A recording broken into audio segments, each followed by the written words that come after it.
ezaka marche te ezaka convocation ya calendrier électoral te bozoluka amba te bango bazo reprocher bilo ke bozo kotsa mobulu na mboka. Ndeko Steve nakanisi ba pratique ya pouvoir Kabila moto mobatio so bien biso bozoluka Kabila kende mais azana au moins qui bon biso to ngas ko jagene na bona na TV notre quand ndeko boza la calme to bisa Kabila 3e mandat ngai simba bozo sangana na sima ya mona mboka Moïse Katumbi. Donc et puis bah ciblé kaka yo mala moko agression et salami et nous kotika na biso Steve et nous kotika ni da congolais même de gazo filmer biso wana et nous kotika surtout longola pour Kabila pour qu'on le chasse évidemment et ça tout banga to on banga liwa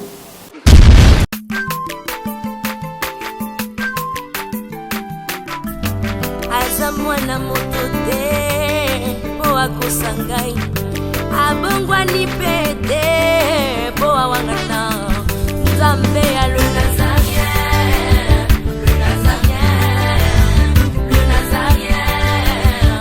David Nozamba ayebana kitoko koma mokondima atako babakolaki mafuta na mosakolima lelo ya yo bolingo ebateli le Nazarien lipamboli oyo emonanaka tempeni mama kantelobi kolapie mapapu masopi mafuta tokokisi ena elongo na Nzambe oyo babenga na makomi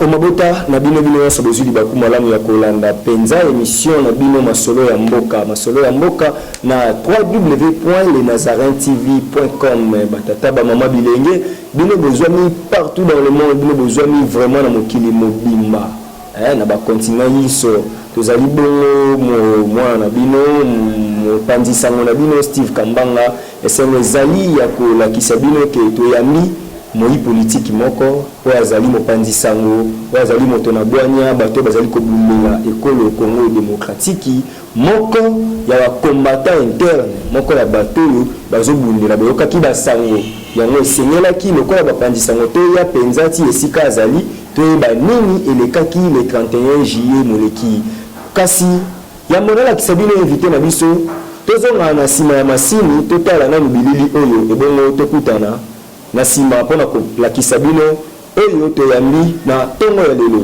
tokei Scotty na sima ya masini balancer biso clip te ba nini tokoyamba oyo tozali na ye awa lokola invité.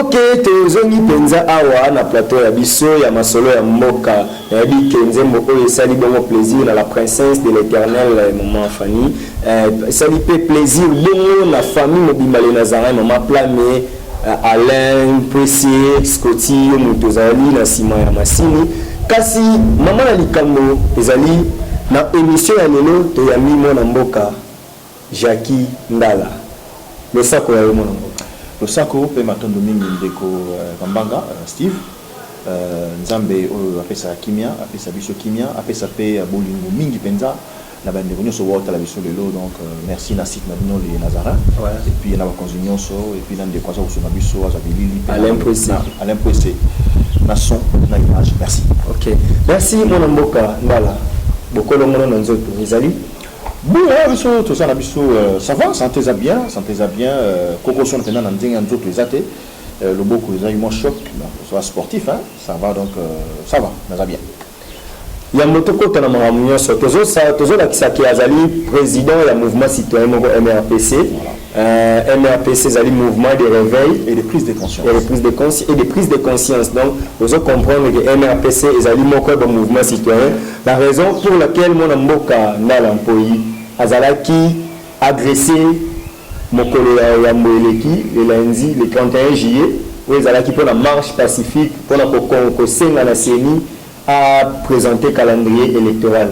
Yebisa biso et les cas qui n'a mené initiative ya marche non ça une marche au mabengisa qui la bandikona biso ya Lucha donc comme tous ça travailler Mikolo en synergie Lucha Filimbi MRPC na ba mouvement sous citoyen ils allaient combattre régime ya Kabila il faut donc clairement au Tolingi Bongbana donc il y a une élection année où parce que l'élection Kabila a candidaté donc on a par exemple sous yango le 31 juillet tous allons à balabala pour nous signer administration calendrier pour en tout cas on remet ça des cas donc nous là au fait ma c'est ceci il est possible le lopenza attendre la poto élection au salemati année où mais kuna na francophone babisa qui élection ko salem tant que na francophonie mais tete c'est un expert na biso il est encore possible pour ça élection en mboka wana avant le 31 décembre 2017 on to linga ki to ça la pression la CENI doit insister à bimiser sur calendrier électoral et donc c'est la montée donc c'était juste ça voilà donc circonstance c'est wana na là mingi yo bimisi mutu na makambo et puis ba cibler kaka yo mala moko agression et salami nga omoni ndiko Steve il faut pas banga bien bino nga na déjà ça boye binga moi je suis pas les gens ya ba tout plaintif on ba kanga kinga yo na zo ki menace na téléphone donc nani tinga na message na ngana donc on va pratique donc ya kala ya depuis Mobutu donc to yebi yango tant ce temps là ba ipen wana tant to combattre régime Mobutu évidemment je pense que ba yebi que ils ont ba leader ba ipen o soit télé penza boye to pen de ngani et puis ils allaient monter au moins la licence tout le monde la troisième grade non là pendant mwana ipen sika en trois to ba yebi ba yebi donc ba ba déjà le mumba donc dans la message na biloko wana ils ont plaintif dans on se plaindre que le monde on se plaindre c'est vrai ils allaient qui toujours que ne marche parce que moi je suis tout là dans le palais bon on va parler tout là stratégiquement dans la limité wana alors na tongo ce temps tout que premier to zuba ba support bâche autre ça là qui évidemment avec le rassemblement des amis de l'honorable Henri Touamou MRPC APC tout ça il venait belé ba jeune belé entre une cinquantaine à la rigueur donc né na mona tout est les gens tout sangana to bima siko triomphal pour que les boulevard nous avec tout ça la marche un peu pacifique il faut le dire alors non on a dit moi ba policier pas bah avec peu 8 je pense ba kiti ba bandu boto sur la bâche na bâche mon la mine na bâche ko ke ngo aider na kanya mo parce que bâche na biso na ligne mo policier donc la ligne est-ce que tout dans face à face siko ayambinga neti akanga mbali so balima kanganga na longi longo na mboko na bango alors bah tama woni kana zo résister dans un moment ça va beti ba ça c'est rigolo mi balé pas Panzani, on a eu la PC depuis la mode dans la MRPC. Rassemblement, c'est rassembler. Tu vois, sans formation, ici, quoi, les nappes dans France. Tout le monde a vraiment trop s'échanger de coups, avec une crosse d'armes. Et puis, le on a eu un choc. Dieu merci, dans mon ça va. Nous avons soin. Et quand ça, c'est du Congo de Panzani, quand les gens de loin ont dit, ah, mais j'ai résisté. Bazongi siko batombo eso baba mabanga botika bazobundela mboka botika yeni très très alors moko siko avec un cross wana nakanga kitoko ini na se nazo musapine ona benya ngopendala ngikutani ti awa kwa agangi maman la chengali matin la jibe na mon papa qui c'était ça donc les ana moi il a 7h du matin en tout cas la temps pena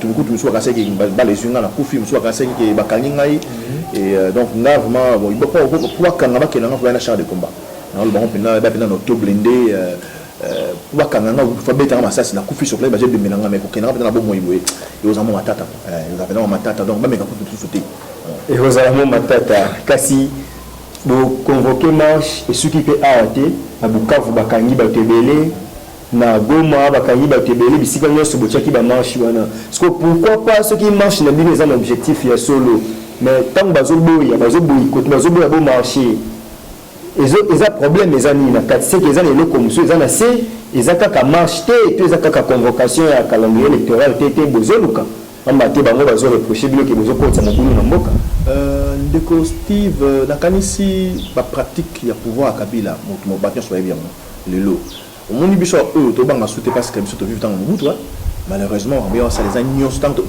Mobutu za na balamike to tala to mais comment Mobutu ça mo et puis bon j'ai moi bien toi moi biso tangi na tant moi bien que ma parents pendant moi rassuré on fout bien malgré dictature là qui alors tu vas tu es que le biso mo ba jeune ya génération de dictature qu'on a souté et les pratiques qui sont aujourd'hui on s'allait la lelo na régime Kabila et ça va partir mot dictatorial donc on a besoin de makasi le voilà ngulu le même le voilà taba et peut-être ça tel le voilà tu vas pena batu penza ya boya ba tant sungulu ya bango nyote bazana alors bon bazo banga na bazo banga ça ko banga tu comprends marche partout évidemment comme ba télé ba tambola ki biso a bakanga ki 3 membres ya MRPC ningi na mona ki bazo kanga ba bandeko ba filmer événement na bakanga ki ba boto ma téléphone mais ba libérer bango déjà donc to senga ba téléphone ki kasi biso bilanga la bango bandeko oyo baza okanga ma province nyonso to lobi na ba konzi la police to lobi na ba konzi ya politique ba libérer bango les avena mbela to senga bango donc sans condition ba libérer bandeko na ba mibité baza ko marcher pacifiquement donc ils ont droit à reconnaître la constitution mboka voilà mais c'est là yebisa na biso bozo luka Kabila kende mais azana au moins qui Henri Movaloba ya moti pour nous bozoti kamona ya 45 ans atteindre retraite besoin de le besoin de mabe bon na évité ceux qui peut à monter mabe le temps limité na 29 ans à son pouvoir troisièmement qui makasi na 29 ans et puis ayeba ki loti donc en 2001 tant Kabila se pouvoir na 29 ans et puis tu éviter attendre à l'université ni tu éviter attendre tu éviter tu le mettre attendre à l'université ni à la politique wapi pour attendre les peines dans la science commerciale administrative attendre au Maroc dans l'école royale dans la communication et culture africaine dans la région appelée peine dans la sous marketing publicité ainsi de suite et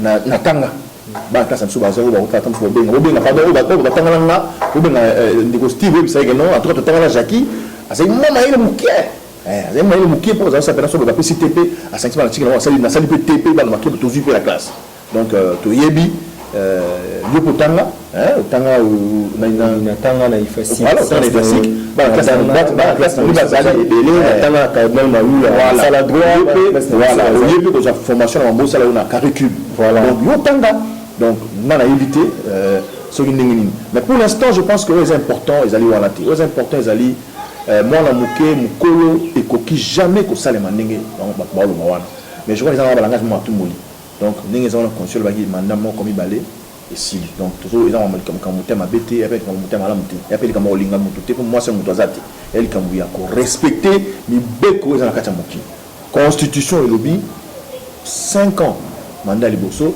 5 ans mandat libalé et 5 aux la coco aux la moana aux la mondele aux la moindo aux la ndundu aux la coca aux la aussi chance privilège aux la président mboka mne le roi o so ça les demande le sili kende pour nous ça fait des mandats vous savez mandat vous savez mandat moko deuxième mandat voter souté OK vous savez mandat moko on dit en tout cas la mandat ne la kokite pardon na bona mboka na postuler souté c'est la culture il y a bienséance culture il y a respect de l'autre c'est ce qui manque aujourd'hui.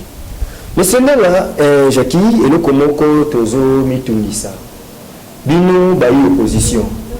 Mini, Boutara, Nangambu, Boyi Awa. En tout cas, on attend la Kamona Moka, Nisanga, Bonanga. Alors, Bino, de se rassembler dans rassemblement, on a mis aux partenaires, il y a un moment, il y a tout un rassemblement, donc il y a un rassemblement, Mini, Bozaraka. Les autres, c'est au Sangana, Nasima, Mona Moka, Moïse Katumbi. Babi, que Moïse Katumbi, il a financé Bino. Alors ça, maman, se met à autant de pouvoir.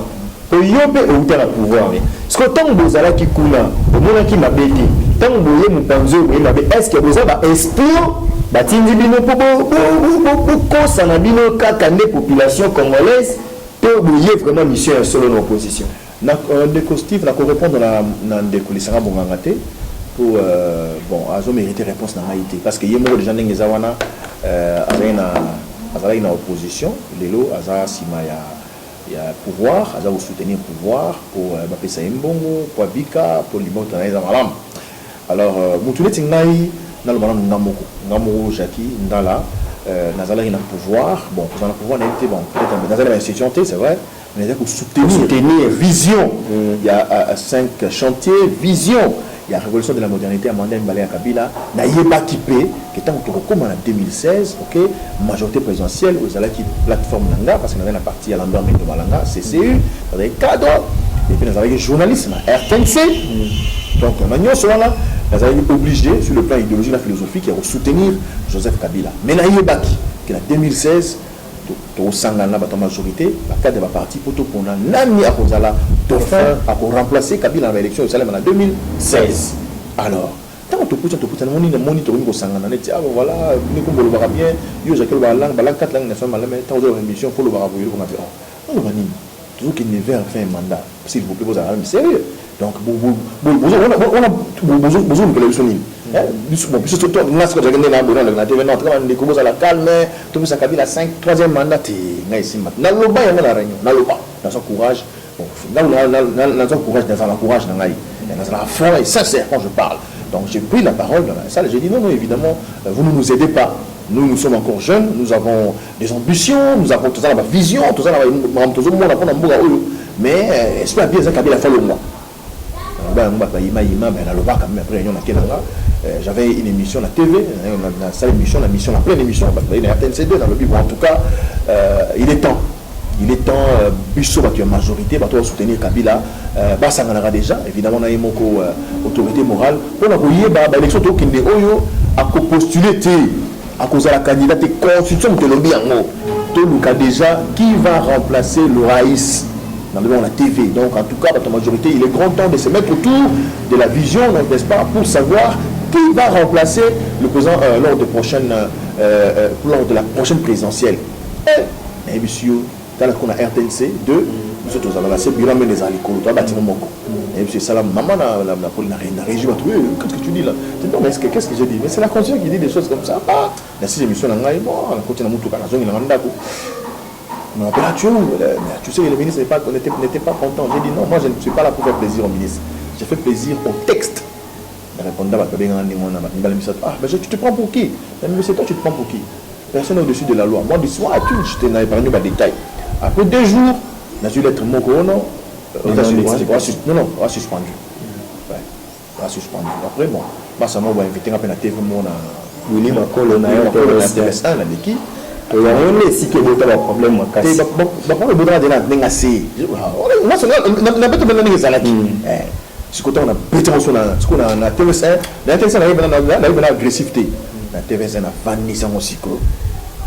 On a bien expliqué que il faut Kabila à l'Ongwa, à respecter la Constitution, comme un sénateur, on a un discours pour se défendre. Si on va s'accrocher, on n'aura pas de discours. On sera traité comme des traîtres. Alors, on a qui ont résisté. Non, non, oui. Bah, on a eu un on a le major président, on a le penza. Mais la moussa, le loi va suspendre la suspendre des situations indéterminées. Mais des jours, et puis, attends, maintenant, ça, on a ça, la technique, on sortir avec poison. Donc, le moment où il faut, donc, voilà, il faut savoir ce qu'on veut, où, avec qui, travailler, comment, et dans quelles conditions. C'était clair, mon frère. Donc, tous à la lâcheté. Steve, nous, on collabore, je te dis, dans la vie, Zala Nangambo ya solo. Au solo, et ça solo, écoutez à la solo. Si vous avez dit que vous avez dit solo, vous avez dit que vous avez dit que vous avez dit que vous avez oui, vous avez raison. Si vous avez peuple, il y a côté la politique. Vous solo. Donc, surtout ça, avec le mouvement Nangaï, vous allez mouvement réveiller à prise de conscience que ça va comprendre tout ce qui est wapi. Kabila, Nimbo, Kaoli, Souté. Ningi zawana ba intention na bango ni toujours comprendre ce que ils allaient kotika mboka na kao Mais Jacques Ndala, c'est la ambition politique et autant chroniqueur de la musique. Qu'est-ce qui a fait que Oti Kanayoka qui m'a dit ça, malamment comme un politicien? Oui, au lobby, il y a bateau dans la TV. Il y a bateau dans la TV avec un chroniqueur de musique. Mais bateau, c'est une liste. Bon, d'abord, bateau, il y a Tangananga. Dans l'école primaire, la secondaire, et puis la humanité, l'Institut Badiali. Tu vois, dans la Tanga, la Jouaheri, la Bounia, collège, la Bounia, la Tanga, la Ibem, la Boma, la Tanga, la Kalana Moudichi, la Boujmaï, la Tanga, Bissiki Beli. Papa Zala qui va mutation d'organisme, par exemple, la langue nationale. Pendant l'époque où moi, j'étais soit bidel général, soit chef de classe. Moi, je pense que c'est déjà la politique. En tout cas, la place dans l'école, j'étais souvent soit chef de classe ou soit un meneur d'hommes, tout ça. Il n'y a pas le coup de temps, on a commis. Balamon Zalaka, la première année de graduat, on comporte par la étudiant. Donc, il y a le ministre, il y a la finance, il y a le comité d'étudiants, il y a le président d'étudiants. Donc, la banque politique, il y a la alors, si on a commis dans la journaliste habité, dans le Olo, la musique pour la personne vague qui va dans l'émission de manche, qui sont musique, la vieille Zaclé, la vieille honorable Serge Kayembe, Joka Kabengele, Paul Moukeleng à l'époque, Yves Kambala, voilà, donc ça là qui va la bonne sanité Terry Pinti, voilà. Si le modèle là maintenant la télé, vous allez une maman la bouteille en mouton. Bonjour, cher René Sikozali, donc il est en France, je pense. Une maman la bouteille ça la galaxie. Si on a posé voilà. C'est un modèle là après la génération où on a payé Moro, honorable Serge Kayembe.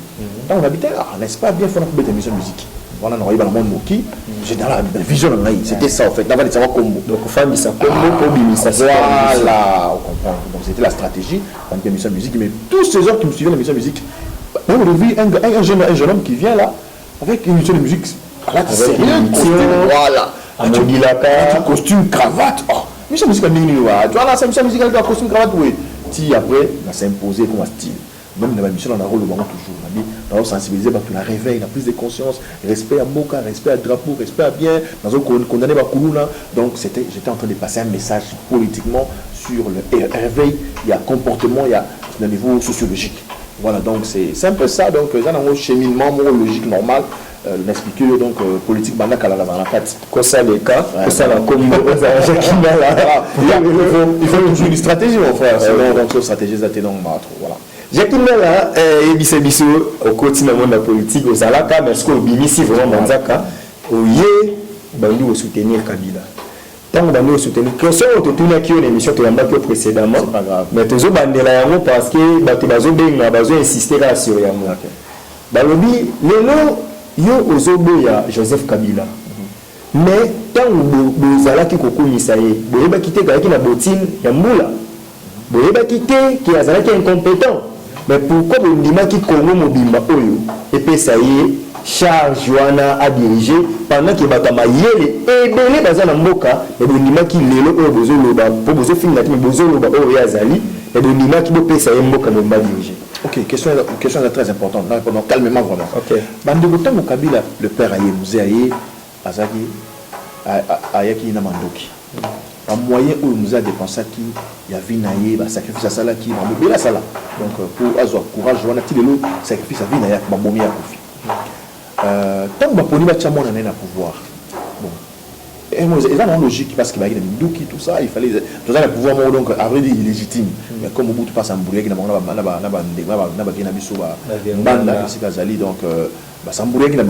il fallait laisser les choses faire.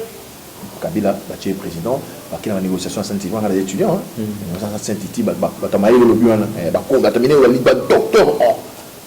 Vous dans le Tepemako, Bemba Saoulou, tu as un bon bébé, Sangana. Etienne Thierry dans Mouloumba, professeur Zaïd Ngoma, paix à son âme, Sangana, professeur million en politique, en tout cas, papa Mondou Simba, paix à son âme, Sangana, le bon, pour Tchakabila. Ok, nous on était des étudiants. Tout le monde va y aller, rouler coup tout fait, Etienne Tshisekedi, paix à son âme aussi, Zaïd Ngoma, 3 plus 1 plus 4. implique pas te baroula ete yenda boyaka makambo ya nga nazo makambo na yebi yo aucune question nga na makambo na yebi tant que que ça pas tout un référendum en 2005 pour voter constitution le Kabila comme boya pas tout une élection 2006 bon ça l'effort boyeba que la constitution faki ezala 35 ans pour postuler mais vu bali mo amukie bokitisi yango tina 30 ans pour epesa ekala parce que on est-ce qu'il faut le bakitisi pour na zala raté que bayi majorité assemblée constituante dans lobby il faut la bakitisi pour na zala raté bon bakitisi voilà bande ko na bino bozaka na ba te voilà na zaki na zaki dans cette émission de musique calmement tranquillement total on était spectateurs total la scène politique les autres se jouer en 2006 on va voter Kabila ben maboyi bah ça c'est bêti on a voté on a voté na robango arrêté tant toketi 2006 et sili to komi na deuxième mandat en 2011 de l'habitat ninga za boye noko oyo ninga za boye ambila a soda na mamio so basne basa mamio so tout bande bandeliti suka basa pour favoriser on a pour ça va favoriser nous va comme so 40 ans bakiti na 30 pour aleka si to na élection balongo no débat après la deuxième tour balongo débat après za la capté débat même de la contradiction na élection balongo no après za la kaka titi ben maloubi qui y a yenda leki ba tricher mais ça c'est bête pas confier sous ah bon c'est bon ça c'est bien bon c'est pas grave. Donc, nous avons depuis 2006-2011, ils ont mandat moko. De 2011 à 2006, deuxième mandat. Tout soutenu. Alors, le prochain, totalement aucun niveau. Tout est quoi à sa génération, peut-être qu'il va changer. Mais la 2016, à Colombo, de tout est pour. C'était ça en fait. C'est comme ça qu'on a soutenu Kabila. Dans le sens que c'est quelqu'un de notre génération qui a une autre vision. À ce moment-là, peut-être qu'on comprend, on a en 2016 à Colombo, on a rien. Regrettable, c'est la mauvaise choix. Bon, qu'on regrettait, je crois, en tout cas, la réalité. Mais dans le Baranabi, bon, c'était une décision courageuse, hein, c'était une vision évidemment, si ça n'a pas marché, bon. De toute façon, ça a confiance. Comme tu nous en dis. Je crois, attends la bolingo, moi, ça me laissera la confiance. Je reste sous mes gardes, j'observe, je suis très ouvert d'esprit, hein, j'observe, je comprends, j'écoute, voilà. Bon, je dis, on le soutient, et on va te soutenir qui est. Dans sa campagne, il y a 2011, dans sa campagne, il y a Kabila. On a été candidat député national de ça va aventure dans mon que c'est ainsi pour nous soutenir candidat quand voter je t'informe que va voter là donc le musulman va PV mususu on a on a gagné non na ba bureau mususu ba to ba député de l'autre va voter ba monter mais ngaza ba voix pour se rendre dans le Congo soki na bureau moko ça na 5 voix c'est pour ça pénal moi j'avais au début j'avais 17 j'avais même 22 parce qu'on a 32 voix c'est-à-dire que les gens avaient choisi leur jacques. Mais bon, soit, bref, logiquement, on va voter une maté. Ça, c'est restons quand même logique. Voilà. Alors, tant que commis de soutenir, non, 2016, c'est pas le moitié. Tant le moitié, il est tout à fait, il est normal. Il est comme les gens ça ne blesse pas, ça ne gêne personne. Quelqu'un, je soutiens quelqu'un pour qu'il quitte en 2016. Moi, comme il dit, en 2016, ça va le moitié. Je me retire courageusement. Dans le milieu, on va ça monter pratiquement.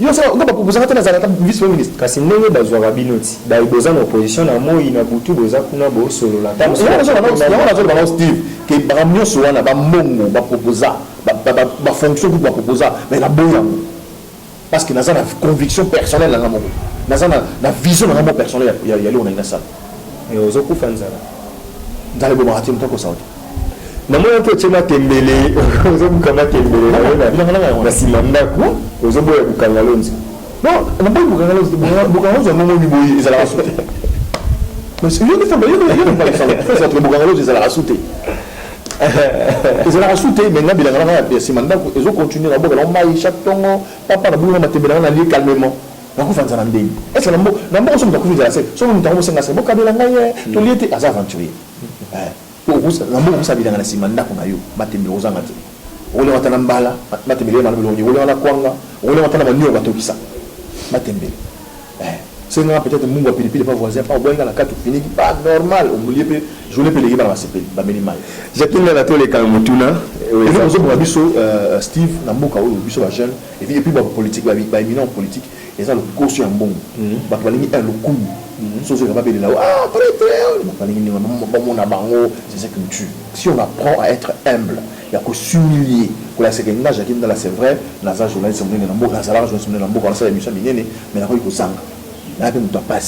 ça les gens ne savent pas. Donc tout le monde veut comme il y a un danger, non, c'est ce qui nous tue. Mais le jour où on va comprendre que Mouton Nzambasali, des fois, Azan est l'orti. Il y a une vision, en tout cas, la PC, merci, il faut qui manque. Boulouzi, il faut qui manque vraiment, merci beaucoup.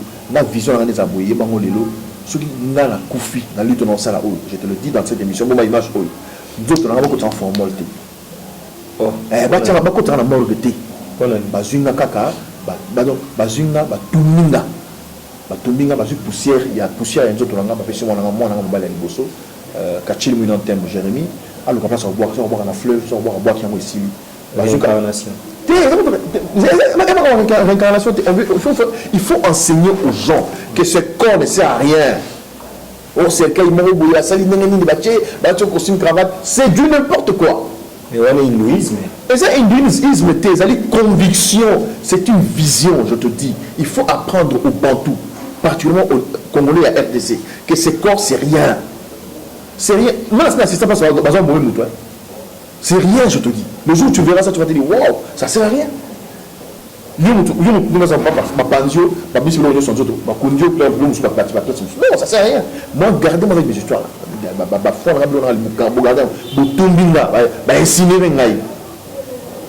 Et vous avez photo, vous avez photo bien qui tombe.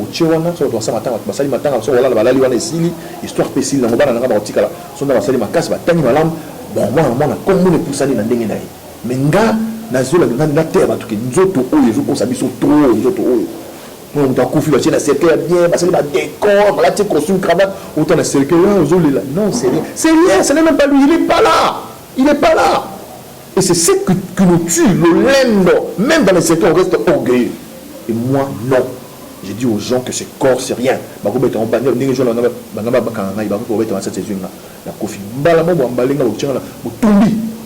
poussière, si l'histoire, il reste héros. Il reste héros, il est vivant. Et il s'impose. C'est un esprit de l'eau. Je parle là, j'ai l'esprit de Lumumba. Question et tant que petit l'histoire de Lumumba. Ba combattant moko ba solo la na ngai na poto ayebisanga eloko moko babi ti bozo boma nzoto mpona koya na nzoto ya kondo ya Etienne Tshisekedi eza pasi koya te pamba te makila ya Lumumba igangaka lokola Lumumba ya na tombo te lokola Lumumba bakunda ye te eke mona mboka ya Etienne Tshisekedi a participer na liwa ya Lumumba batutu ba participer na liwa ya Lumumba bakunda na Congo te batangela ngai Joseph Désiré Mobutu batangela ngai Moïse Tshombe et j'en passe batangi pe Etienne Tshisekedi réaction les alliés que dans une maîtrise on a histoire. Alors comme l'histoire la même chose a transformé Mobutu a un Koi à moment Koi a 19 ans donc histoire en beaucoup les alliés chiffonner tout ça mais je pense que chacun de nous mais Bissot nous croyons que le corps il y a Tshombe il y a Maréchal Mobutu il y a corona sur il y a parce qu'ils allaient baser bateau a commis histoire en beaucoup on va dire bon chacun dans un livre je n'ai pas de preuves dans un témoin en côté donc c'est une page de l'histoire qui doit s'écrire correctement pour parler qui parle dans la même chose il y avait des leaders dans ce pays. Jacques Mbala na Chopo toujours maman ba élection na Chopo na landinga moko mwana mboka colonel na alobi eza pasi na Chopo kuna milinga koti makambo mai te na Chopo batamai mouvement mai bayokoli bakangi bana mboka Chopo bele bazokoka kokoma na Kisangani wana te po ba s'enrôler donc ils ont là-bas prolonger enrôlement kuna et puis na Bandundu na Kenya ba notable ya Kenya bazo déclarer que ba kofunda kutu batangi ba député na bango ba eli ya kuna ba Théophile mais ba fundu ba Godefroid Mayobo ba nini c'est-à-dire kuna pe ba sala ki tricage ba tu ba s'enrôler mukie d'où ils sont là-bas ba kisa tant ya enrôlement omoni te que maman na mboka colonel na ba ki azokoma na raison pour qu'il ba ki ba pour na négocier la matin en 2017. Bon, je pense que nous faisons fait quand vous tu vas en arrière. Moi nous faisons ça les marins pour Kabila ou bien.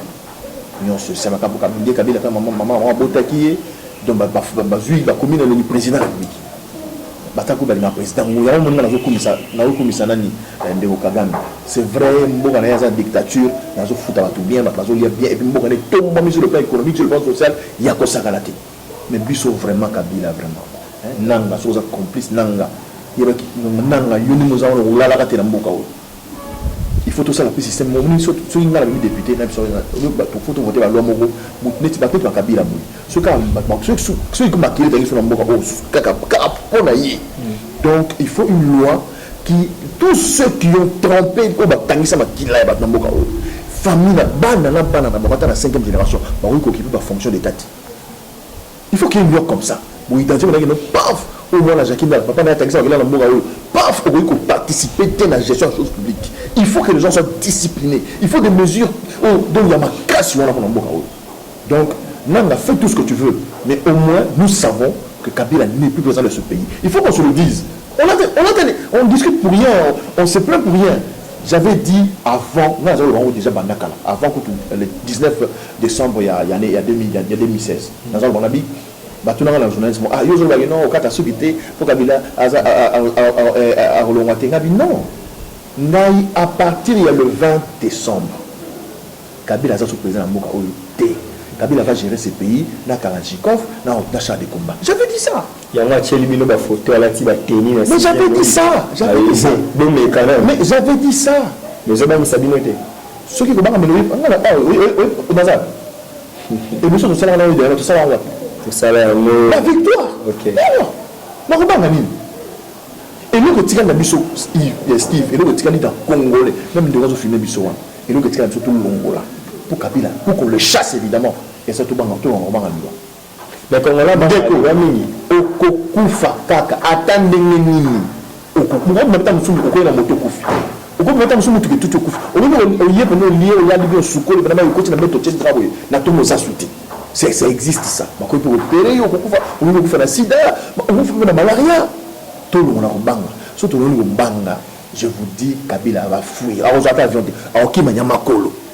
Les Nanga ici, ils vont fuir. Papa, tu vois, Steve, même moi, quand on est dans la marche, ville morte, sur 24 communes avec la Kinshasa, 10 ans de ça la marche. Non, 10 c'est ça la marche. Tant que c'est 6, à la rigueur, 9, 7 mois. Mais nous avons 24 communes à Kinshasa et qu'on quitte la balabala. Bakotine la police à Kokate, bakotine la police de police à Kokate, bakotine la frère de bakotine la balamour à Kokate. Le jour où le Congolais va dire bon, là, on en a marre, c'est le ras-le-bol. Njili, Massina, Kimbanteke, Manseli, Bandan, Pini la balabala. Monsieur Kambanga, tu vas dire waouh. Ils vont tuer et ils vont se tuer eux-mêmes.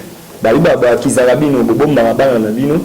Au besoin de makoki de tindi bango na mikili libanda au besoin de makoki te besoin bomba bango na bandaku bino boko misamo ba tête d'affiche pour les protection au yamwa mbango boyebani mais bana batu ndo bo exposer ba bango ba ku na ita na mail ita na ko fa lendi wana na bomba yelo ina on les a ba débat on les a ba biloko ba biloko ya mamobutiste kala on a dit que il fait marche non et puis en plus à vrai dire to bo bango te so ba bi marche zali na vraiment makasi boy ba leader ba bimate parce que leader azuba les sile leader za mututi. Dans le temps, Kabila, on a marché à Kabila. On a Kabila. On se met en général là où c'est la balle. C'est ça. Tout ça, soldat avec ce totina. Allez, pas à la Tokiti. Et on se prépare. Jacqueline, l'accord, il y a Saint-Sylvestre menacé. Kota la Moboye, ils ont moins passé. Jacqueline, là, au cas où, tout comme il y a décembre, élection, il s'est la mitée de Nebino MRPC, vous aussi. Élection, on a amené aux alliés. Steve, Kambanga Tata Mambandeko, on va faire une émission de l'élo, on va en malam. Vous allez distraiter. Moi, on a Congo, il y a Fumu Kimbangu. Congo, il y a Patrice Emery Lumumba. Congo, il y a Mobutu Sese Kokumbendu Wazabanga. Congo, il y a Kasavubu. Congo, il y a Mzee Laurent Désiré Kabila. Congo, il y a Etienne Tshisekedi. Vous allez distraiter. Accord Wana. Et si ils continuent à mailler, ça veut dire c'est plus cet accord-là. Accord, ils ont sur la valeur T. Ils ont déchiré, tout pas fini finalement.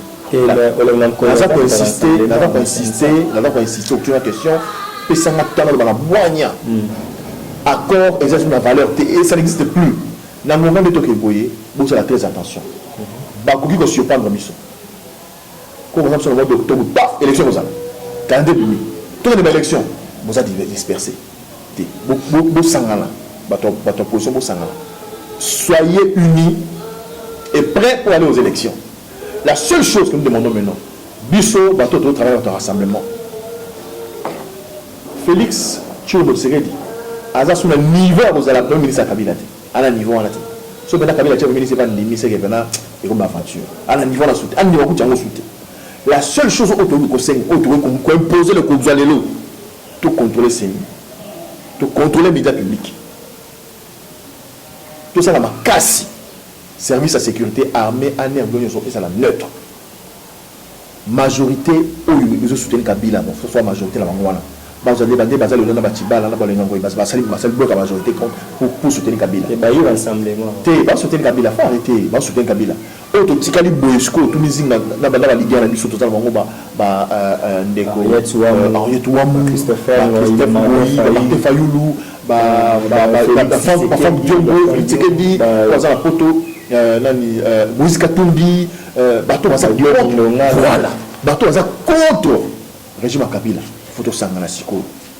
Tout ça là est fort. Tout contrôler médias publics, RTNC, ACP, les médias nationaux il faut contrôler et puis tout contrôler des fonds encombre CENI. Nana alongwa. Batia président CENI Moussoussou, sur la confier, comment on appelle ça, centrale électorale, confier dans la MONUSCO.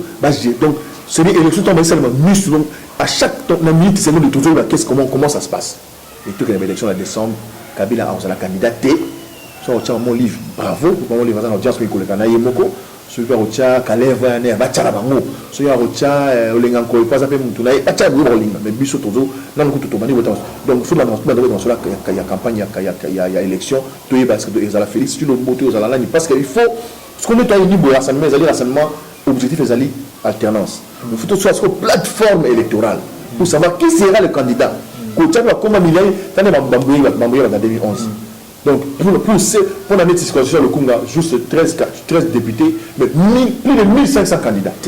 Tout le faut maintenant que les choses soient bien faites, donc calmement. Et après, il y a besoin de liste, toi, IDPT. Vous avez une liste, moi, comme je dis, leader, votre liste, moi, côté, plateforme. Simplement, de tout bien fait proprement. On a une idée. Parti socialiste, le vaccin, tu dis bien. Pour mettre en place une plateforme électorale, rassemblement, par exemple. Moïse Azotia Moutou pas un candidat, Félix Pazaliwana, basé Bélé, Martin Folan s'est déclaré. Alors, tant que comme on a fait, il faut tout le monde la primaire. Puis, on a limité, on a fait la primaire, voilà, on a un candidat président, et puis on dit, on a paf, tout le monde se mobilise. Une mobilisation toute azimut derrière le candidat. Et tout le monde a son candidat, il y a un Kabila en ligne. Jacques Neva. Bandeko bazobenga ngebele na monité de Domubi bazobenga ngawa alisenga manakanga komona yena tuna aza de Domubi avanda na Londres abi skopo na nini bino moko ba yo position yo utolo ba yo comme important sikoyo ya ona ba neli pe mutuna no mais apparemment bolingo ka nini opposition ezati bino bezo attaquer mbanda na magi no mina na yo Daniel Safu azobenga ku sembanda abi ye le komi mo centre yo ko lo baki yango na émission eleki besoin attaquer trop bango balobi ce qui peut yambaki batu ya kuna batu ya mbanda na bino bataki na bato nyonso nyonso maboke bozo sala opposition bozo télémer na régime ya M. Kabila. Est-ce que beaucoup qui koyo kanate bo sa yelo komoko pourquoi entre bino na bino pe moi boyo kanizo zalate non tu as tout à l'heure na lobi nous peut nda na ninga mabete nazana exemple moko teto souvenir moi il y a bien il y a papa Mbanda. Dans l'image il y a une image il y a Terminator. On va voir ça ba journal à l'époque ba Elima, ba Salongo, on va tirer le temps soit 6000 douba, ba mitraille boyé. Donc soit si mon image on va ça la caricature à l'âge la grenade. Ba Elima la Salongo. À l'époque, mais les lots ceux qui tous la condition autour de l'eau, ba on va mettre ça la condition. Si ce Kabila route dans la boca c'est là vient Mbanda. La tournée Kabila penza bache na Kabila na vient na Bangman Kabila lengi mana nani mais le on a quand même un mot gâté. C'est ça le problème. Je pense qu'il y a un moment où ce que papa m'a vendu la bateau ah vraiment Zahir l'Umbe CC Zahir appelé Mobutu maréchal Mobutu CCC Kukumbendu Wazabanga Kabila Naïman alors qu'on compte comme la Brazzaville. Mais il faut qu'il y ait cette interrogation. Vous savez, Steve, bon, moi je pense que les lois, si maintenant viennent dans la formation, dans l'expérience politique, dans la donner un mot à Bengi Mutolola, Félix Boyanano, à Bengi Mutolola, Moïse Katou Boyanano, de la chose à l'Angola au Peso, syndicat Boyanano, à Bengi chacun de la Boyanano. Ne pas ça là Jean Valois, il va comme ça la mopena, eux ils sont discrets, bah ils éviter, bah quand on a basolo là, tout ça a mis. Moi je doute, moi je doute, il y a tant de quêtes là, il y a un bang, on doit douter là, à mon ingénieur là, avec une expérience musicale, je doute pas du tout. Mais est-ce qu'à partir de ça là, il y a que des verts bango, on sonne là, parce qu'ils se prennent pour de vrais leaders. Nous on est là, on est des clochards à Kinshasa, nous on est dans un sans frontières. Non, le bar, il y a un somme de tabac, transport à foutre là, au milieu de l'été, par la début de l'été. Mais on tient les coups. Pourquoi? Parce qu'on est dans. Il y a des signes de la génération à mon amour. Mais, écoute, ma content, ils ont content, il y a des sponsors, il y a des publicités, il y a des soutenir, on va se faire vérifier. Pour payer le marché. Et on sait, la mariage dans la grande hôtel, on a fait le Congo, tellement $2000. Caché dans le mariage, on a la modération, Jacqueline Dal. Moi, j'ai un MC VIP. Sur la bien un contrat, bouquet, on y est bien mon côté. $2500. Mais la salle a un soutien. J'ai assumé. J'ai choisi le camp aujourd'hui et j'assume. Parce que je suis responsable. Le matériel ne me fout absolument rien. Mais est-ce que Bango, comment il quitte sa tête? Et là, combattant, toujours Kabwana, et toujours Kabwana, mon père, ça m'a cassé la Kabila. Moi, j'ai dit, il est grand temps. Papa Mbanda, là, ça s'allie sur la émission. Peut-être que je ne représente rien devant lui. Peut-être que je ne représente rien devant lui. Donc, nous avons soutenir, c'est un leader. C'est un leader. Bon, il y a pas de vue, on a un modèle, c'est vrai. Mais quelqu'un peut. Nous devons changer petit. On peut changer. Donc, bah, négliger, l'aspect a été. Écoutez la Chilombo, quand on a poto, syndicat, Moïse Katumbi, l'idée de la poto, mettez-vous d'abord ensemble. D'ailleurs, moi je dis, bon, peut-être ça va faire mal. Moi je me dis, tous les moyens sont bons pour faire partie de l'élo. Tous les moyens sont bons pour faire partie de l'élo. Je dis, tous les moyens, sans exception, sont bons pour faire la tête de ce pays. Parce qu'il ne faut pas qu'on ait une élection. Je l'ai dit, il y a un clair. Mais on a arrêté la constitution. Article le 104 que Pessibiloka a mis avantage, il faut faire échec. Yo, on a la constitution de Moningaï. Mais nous trouvons on a yo tout tia, à la garant la constitution, à la violer. Ça dit, yo, tout le monde a yo, à la 2 ans, 3 ans, 4 ans, mais on a pas nous violer. C'est beauté les mélaillés, la constitution. C'est comme un Kamwana. Tant on sous la Kanda, on se trouve ça énerve. Comprenez? C'est pourquoi je dis, j'acclame Kagame. J'acclame Kagame. Au-delà de tout ce que je peux dire, à changer de condition, il a postulé, il y a une élection, il y a un candidat pour ce moment, il va se dire, allez, Bango. Attends, tu as salé 90%. Ah, 90%, il vient Afrique. 98. La manifestation Hollande va tomber la libre, non, la France. Ben oui. Rien n'est changé. Mais c'est pas. C'est quand même. Je sais pas. En fait, nous, on comprend Kabila, bon, à Zomba, on attend c'est l'antécédent judiciaire hollandais parce que ils ont fait beaucoup de trucs pas bien. Donc voilà. Tout le monde a un livre, mon corps. Tout le monde qui s'en a les amis. Oui, les amis, livre, Bandeko Lucha, na Philippe Salaki, une jeunesse africaine en quête de changement. Donc, il y en a marre, il y a je crois, il y a Sénégal, na Balai Citoyen, je crois, il y a Burkina Faso. Ça va réfléchir sur comment on mener lutte pour mener un changement dans le monde. Déjà, il y en a marre déjà dans le Sénégal avec Macky Sall, dans le Balai Citoyen au niveau de Burkina Faso, Balonga déjà. Et tu as les gars qui sont à Louchana, Filimbi, dans la MRPC, tout le monde a Kabila, il y a un moment il faut tout le temps quand même pour savoir comment mettre nos énergies ensemble afin de faire partir ce régime. Donc, c'est tous les systèmes. Tous les systèmes. Donc, il y était, tous les systèmes, je te dis. Il faut un changement intégral dans mon système. Nous, on ne va pas faire une révolution, pardon, comme nous est. Non. Institution, président, c'est énorme. Tu privilégies l'Assemblée nationale, et on essaie le Parlement, la Bissau, il tombe à 500, à 600. Après, évidemment, tout ce qu'on a l'Assemblée provinciale. Chaque province a l'Assemblée provinciale crédible, valable. Que vous votez dans le NGT, votez pour défendre le Naï. Vous voulez monter ce t-shirt? Non! Il faut qu'on amène des valeurs au niveau de la méritocratie. Des gens qui peuvent prendre parole et débattre sur. Les gens qui peuvent se sacrifier. On dit, bon, en tout cas, Bissau, Assemblée nationale, donc tout ça, il y a 2 ans, on a alimenté. Par exemple, on a pour la secrétaire Mboka, par exemple. C'est possible. Et c'est possible. Si vous envoyez des gens responsables, c'est possible. Parce que, admettons, nombre de députés, Steve, à cause de 5 000 $. Et moi jamais. Seigneur 60 000. Il conseille le matin. Attends, quand nous sommes, il conseille le matin. L'expression la corruption au plus haut niveau. C'est la corruption. Ouais. Député, on reçoit le Moutoukate. Attention, on va passer là. Député, on va Moutoukate. Et ça, corruption. C'est la corruption. Les gens ne comprennent pas ça. Député, soit il va foutre à soda. Enseignant à l'école primaire, il va foutre $100 à la rigueur. Député, on va fois 2. Normalement. Soit donc, pour foutre député $500 ou $5 000, il faut déjà enseignant. À la suite, quand vous m'aurez bien, au minimum $1 000. Et parce que c'est possible. Nous, nous sommes mort. Vous comprenez? Donc, c'est un peu ça. Mais c'est là, toujours qu'il y a une chute, il y a une émission, tout le temps, sur la MRPC. Et ça, la mission va passer. Pourquoi on voit ça à parti politique et au Québec, un mouvement citoyen? C'est ça. On n'est pas vendu. Est-ce que dans un moment, on s'est à parti politique? Mais je n'ai pas de moyens, mon frère. Toi, tu ne vas pas vendu. Ils ont la comme la petite costume, comme si chaussure, tu vas caler les naïs. Comme si montre, tu vas caler les naïs. On s'est parti politique. J'ai des enfants, je suis responsable. Dans la classe, maintenant, on soit bien. Pour pas ça, on penser quand même. Dans un moment, on s'est parti politique.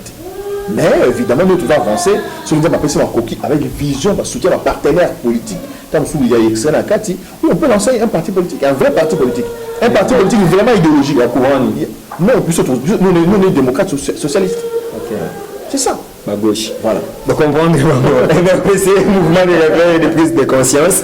Il y a Jacqueline Dalla. Voilà. Ambition, à part pour le Kabila, ambition MRPC. Non, tout ça, on a besoin de créer un état de droit dans Mboka Oyo, c'est-à-dire un état où d'abord le peuple est au centre de toute préoccupation. C'est-à-dire le lot, quand on a la couche pour créer, comment on appelle ça dans la les termes, c'est-à-dire besoin d'une classe moyenne que ça là. Donc il faut que l'enseignant reprenne sa place parce que c'est l'enseignant qui est le moteur. Il y a formation, il y a éducation, il faut la développer un Mboka, il faut soldat, la policier. Bien énuméré pour éviter la corruption, la tuerie, l'assassinat. Il faut service de l'État et la moderniser pour éviter la corruption. Donc tout ça, ça va partir. On doit chasser. Les chasseurs ont été dans le chasser au niveau sur le plan mental. Et on dit que c'est la révolution des mentalités. MRP sur le changement des mentalités.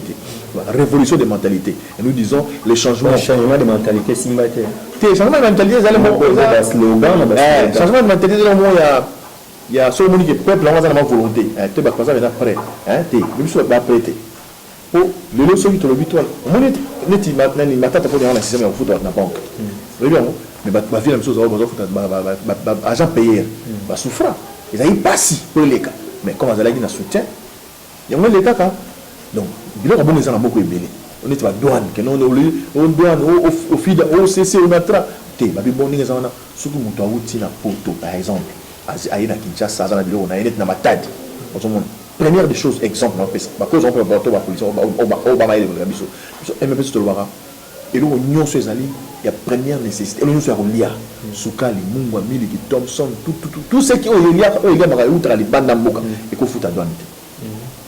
Il y a une stratégie qui doit faire quitter pour tout la dollar qui après de monitorer qui t'a donné la 14 douane qui t'a je dis ça dit que douane et là on y chose à liya et fout à douane contre la monoro ya mutu na lingala et fout à douane mais bango ce que ba bi ba kitisi nanu dans le lobby qui ça le lobby est foutamate dans la minute de dollar d'office ils ont contribué na social également à Congo. Enseignants, militaires, policiers, ils ont droit à soins. Il y a moins de 18 ans. Nous avons plutôt union sur l'État. Dans chaque camp militaire, vous avez centre médical, il y a pour les premiers soins, la pharmacie. Ou cela qui est dans bon caca. Jusqu'ici, il y a une ordonnance. Et c'est possible. Parce que non seulement le pays a l'argent, mais le pays a des partenaires qui sont prêts à recevoir. Ok. Moi, journaliste, médias, il faut l'État à subventionner les médias sérieux. Le répertoire bien, les médias sérieux. L'État a quoi comme tu veux, mais l'État n'a pas accompagné. On a fait des moments $1000 pour le ah bon? Comme pendant 12 mois, l'État est en charge pendant 5 mois. Moi, 5 mois et demi, paf, pas sur journaliste. Parce qu'il faut ça, il y a investigation. Donc, journaliste, c'est ça, indépendant. L'État, il faut encadrer les journalistes.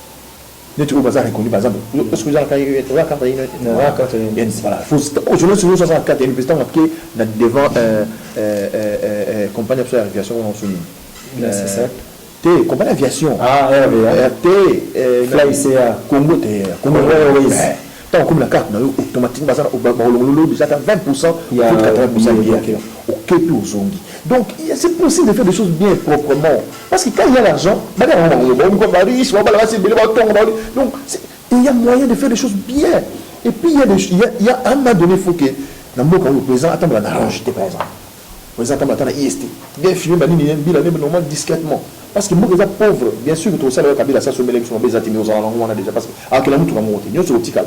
Donc, et puis, nous devons pouvoir réformer l'armée. L'armée. Il faut armer ça, élite, pour qu'il y ait des gens qui comprennent. Réforme la justice. Donc, il faut des gens responsables, consciencieux, pour une vision claire pour la pays. Ok, l'ennemi réforme la justice, notre droit de le lorsque la politique se mêle en droit, les droits perdent ses valeurs. En même temps, un juge, un juge ça peut comme l'histoire à Moka. Oui, non, arrive aux gens, on va tirer en votant. Comment le pays est balamant. La majorité suspendre gouverneur qui n'a aucun temps à pas de Kabila. Kabila là, il est illégitime et illégal. Il faut que la Cour contrôle le dise clairement. L'interpréter l'article 70. Article 70, on a tout ça, on demande les années. J'ai qu'il y a un employé, comme il a souka, et ce message, ils attendent un message moins fort de tout nioté, au Yebisi Bangokobazo Landayo, et puis au petit numéro de contact pour te soutenir. Message à mon cordon, Mandeko Malanabiso, vu sur la MRP, c'est besoin de besoin vraiment. Beaucoup de gens dans beaucoup de Congolais, donc n'engagez pas mon boulot lobby, Bamingizila, Bakoya, Bako dirigeant Boga Oyo, Bako Nyoko Labiso, Bako Boma Biso, ça c'est la prophétie de Fumu Kimbangu. Fumu Kimbangu, le 4e président, et ça Kabila T. C'est le président qui viendra après Kabila. Donc il faut maintenant, Papa Simon Azaf Siko Lankamba, Landabiso. Alors, on dit ça clairement, n'ayez pas peur, prenons le courage, s'il vous plaît, de dire les choses, n'ayez pas le Bama. C'est ça la vraie prophétie. Fumu Kimbangu, Volusi. Alors, Bishon a MRP sur le lobby, Kabila Alongwa, ceux qui binent peuple pour voter tout Baza Pendam, tout Bagassi, Baza Tétu, Baza dans la valeur. Dans 3 ans, le pays de Fumu Kimbangu décolle. Dans 3 ans, et c'est possible. Donc, pour un niveau on a biso, on a adhéré à la MRPC, on a adhéré à la MRPC, et c'est une remontée. On a Congolais, il y a RDC, on a 18 ans. Révolu, donc on a 17 ans déjà, on vous à la membre, mais ça a des règles, il y a une contribution là, il y a une cotisation, tout ça là. Nous avons besoin de sur le photo que les bossos, au monde qui a les logos, les sungi, ordinateur, tout téléphone, tout le monde peut pour tout ça, tout ça siège, tout va fonctionner clairement, visiblement, la Kinshasa, tout ça, le drapeau, la banderole, on va Ngamoko, un numéro Ngamoko, 243 99 99 11 011, 243 99 99 11 011 ou soit 243 81 49 30 500 81 49 30 500. Donc voilà, ou bien ok la Facebook au commis Jacqueline dans la foule vraiment au monde en Nazawana donc ton solo là donc bon ce monde on a bien c'est pas sauter bon moi je suis plutôt libéral, hein, donc on fait un été. Pour tout le monde, on a fait un niveau. Niveau de réagir. On réagit. Je réagis automatiquement. On a un petit contact. C'était maintenant automatique. Donc, les gens il y a discuté. Voilà. Ok, en tout cas, on a recommandé pour Basumba. Je crois que si vous avez un livre pour PES, il y a un livre révolutionnaire. Il faut lire ça, c'est très très important. Merci beaucoup.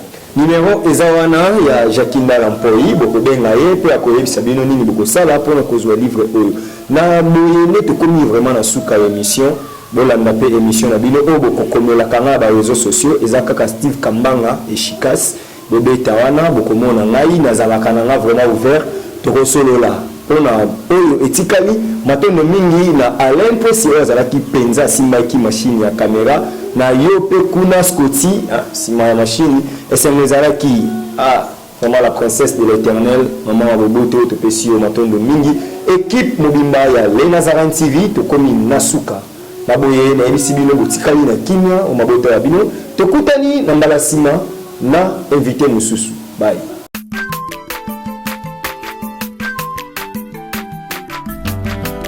Mwana moto te po akosangai abongwa ni pete po awangana Nzambe ya le Nazarien